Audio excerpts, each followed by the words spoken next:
Oui, salut la famille, j'espère que vous allez bien, j'espère que vous êtes en forme. La famille, vous savez, il c'est très très chaud sur les marchés. J'espère que vous êtes en train de tenir fort. Alors, je parle véritablement du marché des cryptos. Donc, on va vraiment creuser de fond encore pourquoi est-ce qu'on a de telles chutes. Est-ce que ces chutes-là vont encore continuer? Jusqu'où est-ce que ça va continuer? Et comment est-ce qu'il faut se comporter concrètement? Quels sont les arguments sur lesquels il faut s'appesantir pour pouvoir véritablement travailler le prochain, en fait, la suite des événements pour cette année 2025 qui est supposé être un bull run, mais on a comme l'impression que c'est du bull run. Donc, est-ce que le bull run est venu nous ruiner ou alors le bull run est venu nous faire encaisser? C'est la question qu'il faut se poser de toute façon. Donc, la famille, on va essayer de creuser de fond en comble. Je ne vais pas tourner de fond, je ne vais pas tourner en rond, mais avant de lancer, bien sûr, le vif du sujet, je t'invite bien sûr à liker, je t'invite à partager, je t'invite à commenter au maximum, à tapoter les cœurs comme il se doit pour maximiser l'impact qu'on a sur le marché, qu'on a dans notre communauté. Donc, partage au maximum, like la vidéo si tu aimes ce qu'on fait et surtout, reste scotché jusqu'à la fin parce que les éléments que je vais évoquer pendant la vidéo vont être extrêmement utiles pour les prises de décision dans les portefeuilles pour les prochains jours. Alors, aussi, je tiens à préciser que si tu es intéressé par un programme coaching, donc où je vais travailler avec toi et moi, seul à seul, où je vais te montrer clairement les stratégies secrètes que tu vas pouvoir appliquer selon ta situation, selon tes contraintes. On va personnaliser les stratégies en fonction de ton cas pour que tu puisses réussir rapidement sur les marchés. Tiens-toi tranquille, contacte-nous le plus vite possible. Le numéro se trouve en premier commentaire. Mets-toi à l'aise de nous contacter et on va se faire le plaisir de te donner tous les éléments nécessaires pour que tu puisses comprendre comment ça va se fonctionner. On va faire une interview, toi et moi. Je vais échanger, je vais te poser des tonnes de questions pour que je vois s'il y a intérêt de faire un coaching avec toi ou pas. Le coaching va durer 1 an quasiment et ça va demander qu'on travaille ensemble quasiment chaque semaine et que je te donne le maximum d'informations pour que tu sois le plus vite efficace sur les marchés. Tu commences à gagner de l'argent grâce au propre film et bien entendu, tu comprennes l'univers des investissements. Donc, si tu es intéressé par ce programme, en tout cas, très rapidement, contacte-nous parce que bientôt, on va commencer les entrevues avec ceux qui ont déjà mis leur nom sur les listes d'attente. Donc, n'hésite pas de le faire le plus vite possible. Voilà, je vais donc engager les affaires et on va donc y aller. OK? Donc, du coup, je partage mon écran et on va voir ce que ça donne. Déjà, là sur mon écran, nous avons le heatmap de liquidation qu'on a eu sur le marché. Donc, vous savez très bien que le marché a subi de grosses chutes. Donc, ce n'est plus à démontrer. Le marché a subi des chutes démentielles. Donc, si on va par exemple sur CoinMarketCap, donc on va bien voir que le marché a subi des chutes dont on ne peut plus cacher. Ok, voilà. Donc, si on regarde sur la base juste des 24 dernières heures, on va se rendre compte que euh, il y a énormément de chutes. Ok, on prend le cas du Bitcoin par exemple qui a fait 7% au cours des 24 dernières heures. Ethereum qui fait quasiment 9%, donc je crois que c'est même un peu plus parce que CoinMarketCap va calculer au cours des 24 dernières heures, alors que sur TradingView, ça calcule plutôt très bien. Donc, moi, je préfère très souvent utiliser TradingView que CoinMarketCap. Donc, si on va sur TradingView, on va bien se rendre compte que là, actuellement, on a fait 4% de chute, alors que la journée on avait fait quasiment aussi plus de 5%. Avec Ethereum, on avait fait 10% de chute. Ouais, on a atterri sur des zones des 2400. Pour ceux qui ont vu le live que j'ai présenté récemment, donc je vais aller sur la chaîne YouTube pour vous montrer le live en question, le tout dernier live-ci. Donc, si vous avez vu ce live, vous avez certainement les infos, enfin une partie des infos. J'avais expliqué, lorsqu'on plaçait les scénarios, j'avais expliqué qu'on devait avoir cette chute. Et ce n'est pas aujourd'hui que j'explique qu'on devait avoir cette chute, c'est déjà au moins depuis le début du mois de février.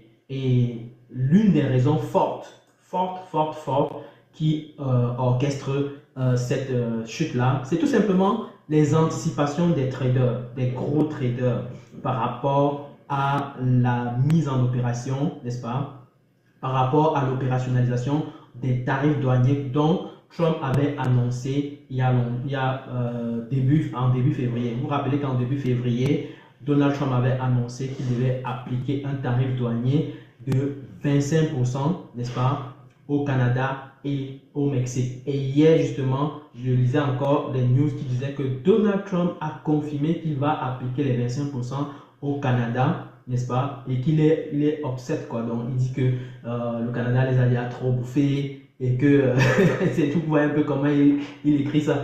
Le Canada les a déjà trop bouffés dans le business, donc il faut que le Canada paye 25% dans toutes les exportations qui vont venir du Canada. Ou ça ou rien. Donc, et moi je vous l'ai dit, quand ils avaient mis pause en février, je l'avais dit ici, ils ont mis pause de 30 jours. Ça voudrait dire que dans les 20 à 25 prochains jours, le marché va retomber dans une phase de volatilité. C'était clair, donc c'était pas caché. Donc, pour quelqu'un qui est un investisseur averti, il devait déjà se préparer à ce que en fin de mois de février, on devait assister à des volatilités. Pour ceux qui ont suivi nos lives qu'on fait les dimanches à partir de 19h GMT, ils savent très bien que je répétais ça pendant au moins 2 lives consécutifs. Donc, ils étaient avisés et ils savaient quoi faire. Bien entendu, si vous êtes déjà investi sur le marché des cryptos, si c'est dans le cadre investissement en spot market, ok, il n'y a pas de quoi, il n'y a rien à faire. Vous devez tout simplement éventuellement recharger les batteries si jamais vous avez la possibilité d'acheter. Mais si vous n'avez pas la possibilité d'acheter, vous patientez, c'est tout. Donc, vous n'avez pas d'intérêt à vendre, ok? Donc, justement, j'avais expliqué quand on avait eu la première chute-ci que Ethereum devait expérimenter on va dire une phase d'accumulation pendant une bonne période et le prix devait d'abord chuter brutalement pour venir à environ autour de $2100, 2150 avant de tenter de remonter. Là, on se rapproche de plus en plus des 2150 là. Donc, du coup, ça voudrait dire que Ethereum est en bonne voie et tel que moi je le vois, j'ai comme l'impression qu'on peut facilement venir cibler les 1800 même avec Ethereum. Donc, peut-être les 2100 peuvent être juste passager et on vient chercher 1880. Donc, ça, c'est le potentiel niveau que je vois venir avec les liquidités qui sont encore là. Et je vois une grosse zone de liquidité ici, en tout cas, qui peut être clairement testée très rapidement. Donc, quelqu'un peut se placer en buy limite, par exemple, dans la zone-ci pour pouvoir ramasser toute la hausse qui peut se manifester dès ce niveau-là. Donc, en tout cas, pour moi, il faut suivre de près ce niveau. Ça pourrait être très, très intéressant. Ça va prendre le temps qu'il faut, mais ça pourra facilement venir chercher ce niveau-là. Et sachant que nous sommes également en fin de mois, en général, il y a beaucoup de volatilité. Beaucoup d'investisseurs décident de clôturer certains portefeuilles. Supposons qu'ils avaient acheté en février, ils clôturent à la vente, ou alors ils avaient vendu sur un portefeuille, ils clôturent à l'achat. Donc, ce qui fait que ça crée des mouvements de volatilité, de grosses volatilités sur le marché. Donc, regardez bien que nous sommes le 25 février au moment où je tourne cette vidéo. Et donc, du coup, il faut clairement faire très attention. Ok? Donc, jusqu'ici, ce n'est pas terminé. Nous ne sommes que le 25 février. Il y a encore 3 jours pour le mois de février. Et on peut encore avoir des mouvements brutaux et très manifestes ici. Regardons d'ailleurs comment se comporte le VIX. Donc, si on va sur le VIX, on va se rendre compte que il y a des remontadas qui sont en train de se manifester. Regardez bien, le VIX a tenté de remonter encore au cours de la journée d'aujourd'hui. Donc, je vais agrandir pour que vous voyez davantage. Donc, vous voyez que le VIX a tenté d'aller à la hausse, mais on est en train de rejeter. C'est très intéressant. On est en train de rejeter. La question, c'est de savoir si on va démarrer. Donc, ça va occasionner maintenant le démarrage à la baisse. C'est un très bon rejet. Ça permet d'anticiper la possibilité qu'on aille à l'achat sur les indices et même sur les cryptos dès ce soir. Ça, c'est une possibilité. Donc, préparez-vous à ce que éventuellement les indices tels que le Nasdaq explosent à la hausse. Donc là, par exemple, on est en train de pousser à la hausse, n'est-ce pas? Après la grosse chute qu'on a eue depuis hier et avant-hier, vendredi, lundi et aujourd'hui mardi. Donc, je pense que le Nasdaq pourrait venir tester les 20 800, 20 700 environ pour pouvoir repartir à la hausse. Donc, en tout cas, il est en très bonne posture pour pouvoir le faire. OK? Mais encore une fois, il faut suivre les détails. Si vous avez une stratégie qui vous permet de prendre des trades à la vente, allez-y. Mais suivez bien votre stratégie. Si vous n'avez pas de stratégie, formez-vous pour avoir une stratégie assez claire qui va vous permettre d'être sustainable sur les marchés, soutenable sur les marchés à long terme, profitable sur les marchés à long terme. OK? Il ne faut pas rigoler avec cette affaire. OK?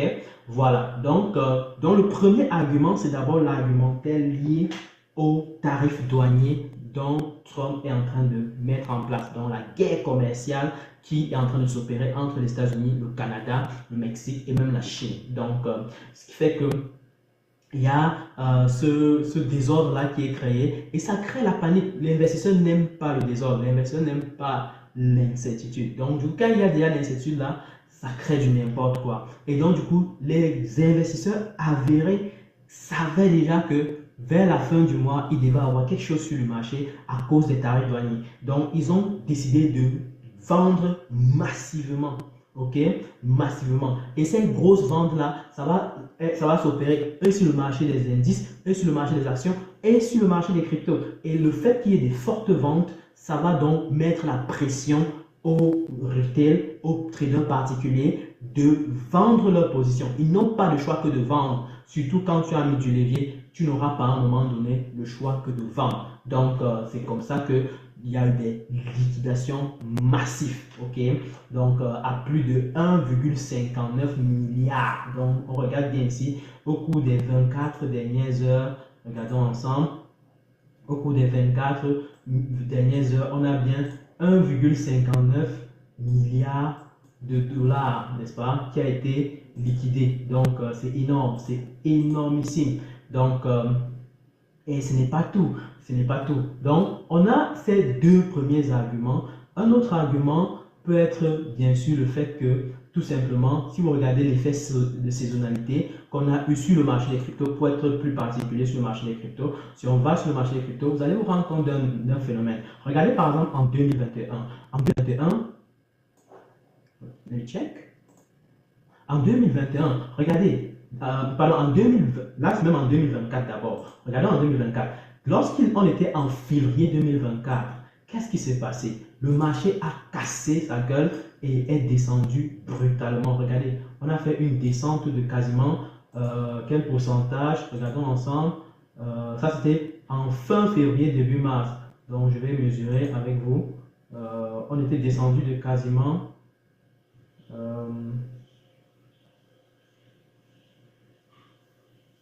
non, ça c'est décembre même. Attendez, tu veux chercher février 2024, je me trompe un peu du lieu, désolé. Donc, c'est quelque part là. Ok, parfait, on y arrive, tranquillement, tranquille. Ok, ça c'est de février. Donc, vous voyez que pendant le mois de février, on était monté brutalement, au moins en 2023, c'était propre, ça c'était vraiment très propre. Mais à partir de mars, quand le mois de mars a sonné, vous voyez ce qui s'est passé? Ce qui s'est passé, c'est que le marché a chuté brutalement. Donc, on est quitté d'ici, on est venu au moins ici en bas avant de tenter d'avoir les remontées. Donc, si on veut mesurer par exemple la chute qu'on a manifestée, on prend là, hop, et on mesure, ça faisait environ 21% de chute. Donc, si on prend juste le Bitcoin actuellement, partant de fin février, n'est-ce pas? Partant de fin février qu'on est en train de vivre actuellement, de fin février jusqu'en mars, si on chute de 21%, n'est-ce pas? Je vais déplacer ça. Là, on est à peine à 9%.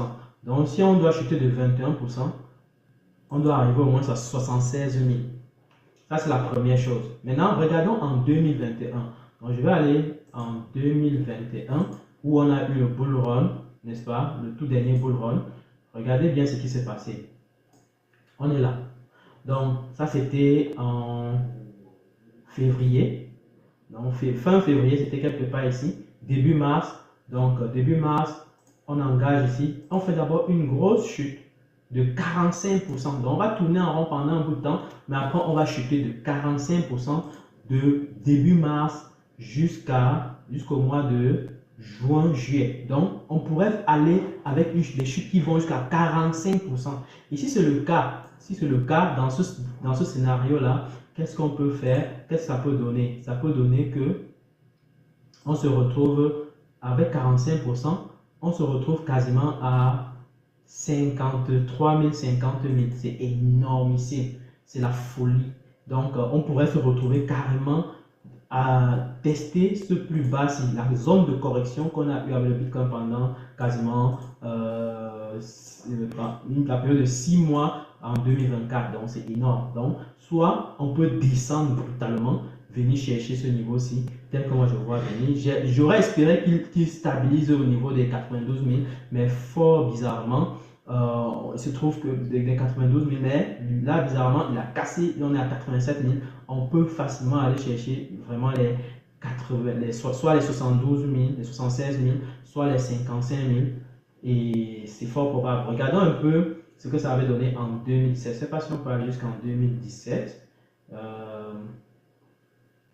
Alors, en 2017, on était plutôt haussier pendant toute la période. Bon, je n'ai pas tous les détails, peut-être je vais chercher un graphique où on a plus de détails pour mieux comprendre. Mais déjà, si on regarde juste sur les effets récents, on se rend bien compte que quand le mois de février sonne à sa fin, d'un point de vue saisonnier, on a des chutes qui se manifestent. Ça, c'est un point très critique qu'il faut considérer.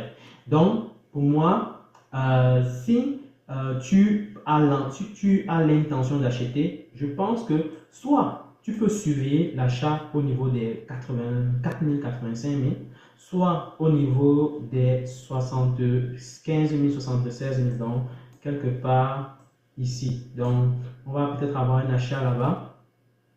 Sinon, au pire des cas, si ça continue de chuter, parce que le point, c'est que ça a cassé cet endroit, et est-ce que ça va résister ou alors est-ce que ça va engager la chute? Parce que là, on a quasiment un épaule, tête, épaule aussi, et là, ça peut véritablement descendre, descendre, descendre, jusqu'à arriver à 56 000. Donc, s'il arrive à 56 000, là, il est clair que les choses ont véritablement chuté. Là, on est clair qu'on est dans déjà une première phase de bear market, ok?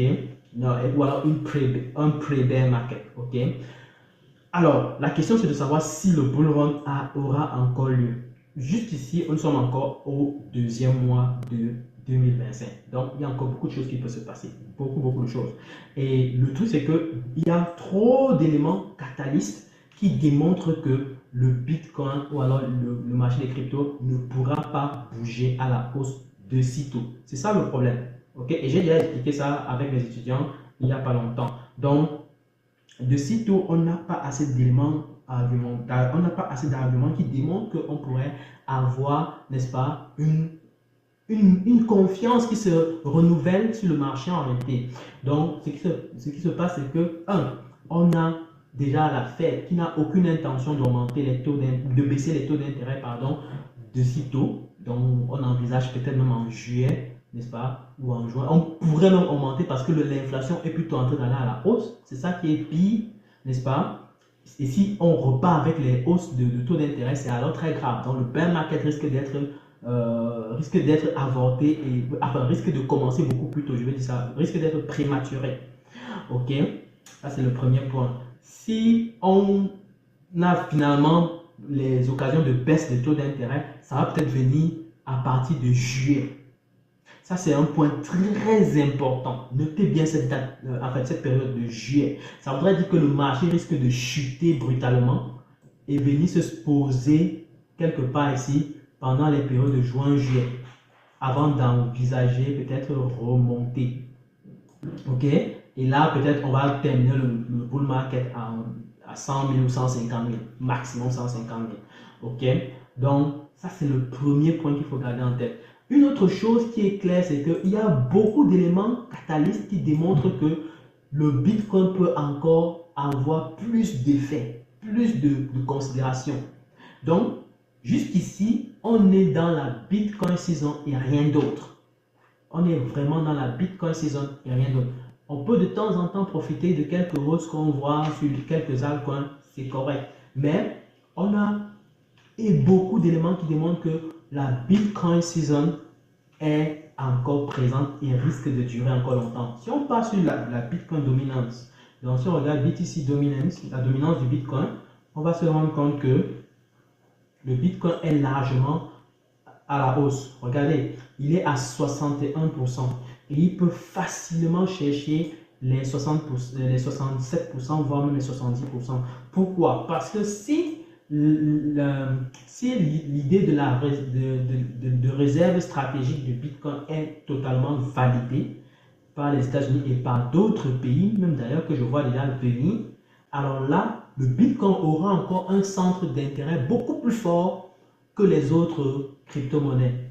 Et d'autant plus que les autres crypto-monnaies sont en défaveur. Pourquoi? Parce qu'il y a également une grosse masse critique de personnes dont le but est juste de profiter des meme coins. Ce qui fait que, quelque part, les crypto-monnaies qui ont des fondamentaux solides ont un peu moins de chances de s'en sortir qu'avant. C'est ça le point. Ça ne veut pas dire qu'elles ne vont pas s'en sortir, ça ne veut pas dire qu'elles ne vont pas faire le bull run, mais elles ont un peu moins de chances. Il y a une sorte de concurrence, ok?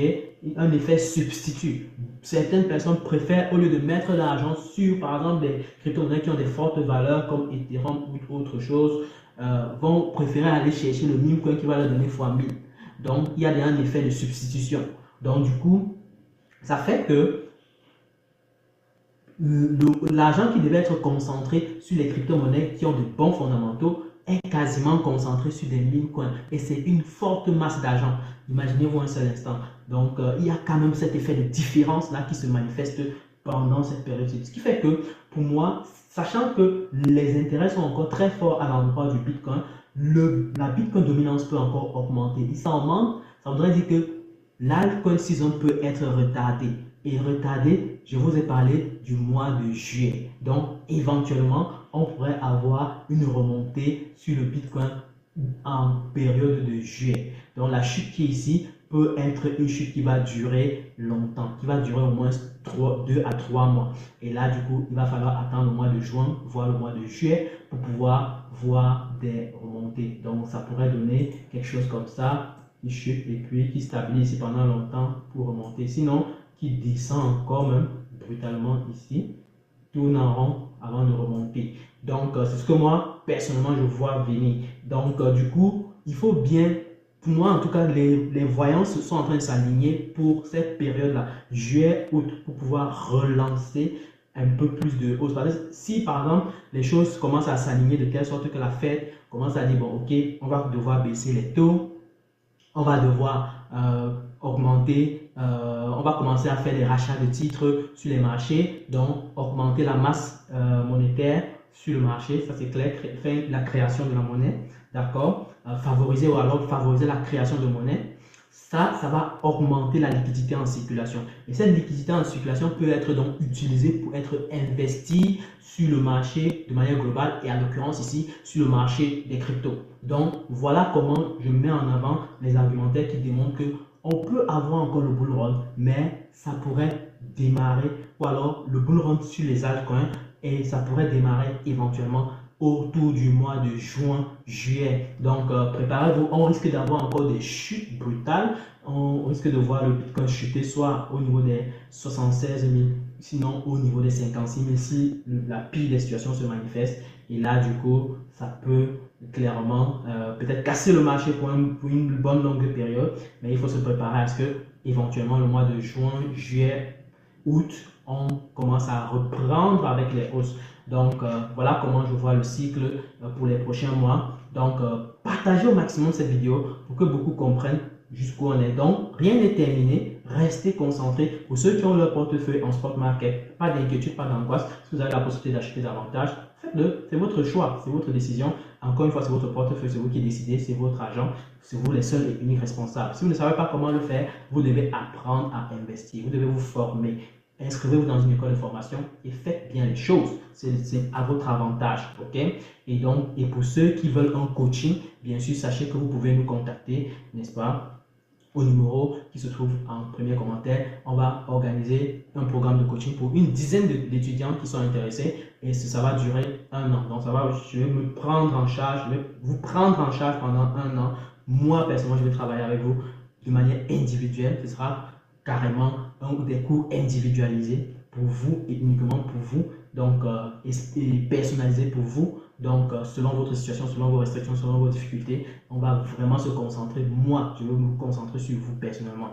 Et donc, du coup, si vous êtes intéressé pour ce programme-là, je vais vous permettre de pouvoir basculer directement en trader pro et pouvoir commencer à gagner de l'argent de manière substantielle sur les marchés. Donc, si vous êtes intéressé par ce programme, le numéro se trouve en premier commentaire. N'hésitez pas à nous contacter. On va se faire le plaisir de vous donner assez d'éléments et on va passer les interviews avec tous ceux qui sont intéressés et on saura si on va fonctionner ensemble ou pas. Donc, prenez le soin de partager la vidéo. Ça me ferait le grand plaisir et on se retrouve bien sûr pour une autre vidéo. À très bientôt. Ciao.